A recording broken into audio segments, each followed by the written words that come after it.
So Tyson Fury has come out today and doubled down on his most recent retirement. Fair enough, to be honest. I made a video a few days ago regarding the cryptic posts Fury was making about some sort of new business deal he was working on. Everyone and their mother thought it was a return fight announcement. Perhaps the long-awaited Tyson Fury vs Anthony Joshua fight was done and signed. Well, we still don't know what Fury was on about with those posts, but as stated in my previous video talking about them, do not believe there is any Anthony Joshua fight happening until there's a fucking press conference, or at least an official poster by Matchroom and Queensberry.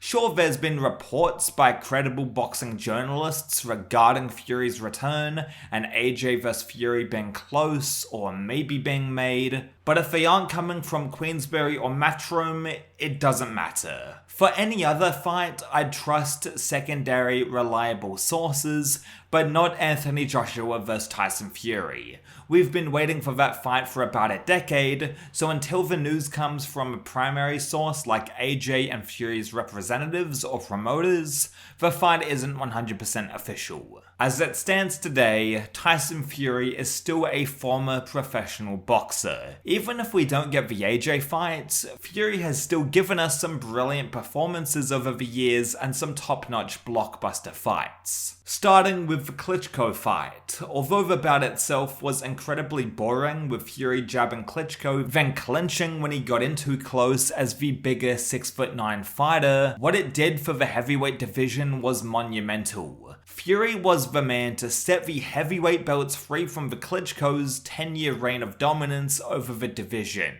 He made it so Anthony Joshua, Andy Ruiz, and Oleksandr Usyk can become unified champions. Fury should be etched into heavyweight boxing history for that accomplishment alone. He was a massive underdog going into that fight as well. He was severely underestimated and he walked away with all of Klitschko's belts. Fast forward to the Wilder trilogy. What a thrilling series of fights.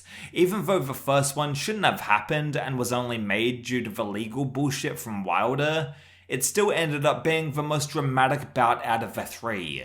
Several knockdowns from both sides. Fury and Wilder giving every ounce of energy and willpower they had into that fight. Fuck man, it was great. Tyson Fury's performance in the second Wilder fight in particular was probably the best he's ever looked inside the boxing ring. He took a massive risk in bullying the bully, walking forward and taking the fight to Wilder, but it paid off. Fury looked on fire that night, and if it wasn't for Oleksandr Usyk, he would have solidified himself as the heavyweight king of that era. During the build-up of Fury vs Wilder 2, it seemed like most fans were rooting for Fury to win. He was the hero in the eyes of the public, and his brilliant, aggressive performance got everyone invested and entertained. Fury knew how to play the boxing hero and of course the boxing villain during the final phases of his career very well. Over the past few years, Usyk built up so much equity with the boxing audience. He's just so likable and consistent with his performances, fighting in his opponent's backyard and still securing a win, going from cruiserweight to heavyweight, and just gunning for AJ, Fury, the top guys. I mean, the dude is a legend. Usyk called out Fury to fight, then the latter went on to fight boxing debutant Francis Ngannou. No matter how well Ngannou performed that night, the whole event felt like a cash grab and a blatant attempt by Fury to duck Usyk.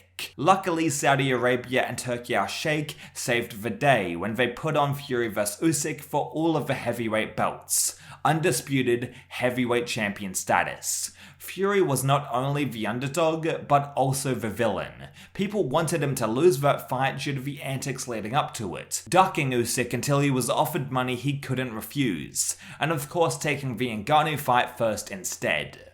That being said, Fury as the villain is fucking entertaining. Strictly talking about sports and pre-fight build-up, during the press conferences and everything before Fury vs Usyk won, everyone kinda loved to hate Fury. Obviously not hating the man as a person, that would be fucking stupid, but in terms of boxing and how he kinda tainted the heavyweight division by delaying his first fight against Usyk. Fans grew tired of his antics and rooted for Usyk to win. Fury lost both times and is now apparently retired, but it's still important to remember how valuable he was to the heavyweight division. Even though he made it hard sometimes for the division to progress, taking fights with Ngannou, Chisora, etc., when he should have been either fighting Usyk or AJ at the time. Anyway, with that said, if this is Fury properly done with the sport, he'll be missed. The heavyweight division has some top prospects at the moment, like Moses Atalma, but will he and the other fresh faces capture the magic of Fury, AJ, Wilder, and Usyk? They didn't all fight each other, which sucks and will stain the legacy of this soon-to-be former heavyweight era, but their unique personalities and fighting attributes were irreplaceable. As a younger boxing fan, I'm gonna miss it. This was my era of heavyweights. Let me know what you think, and I'll catch you down the road.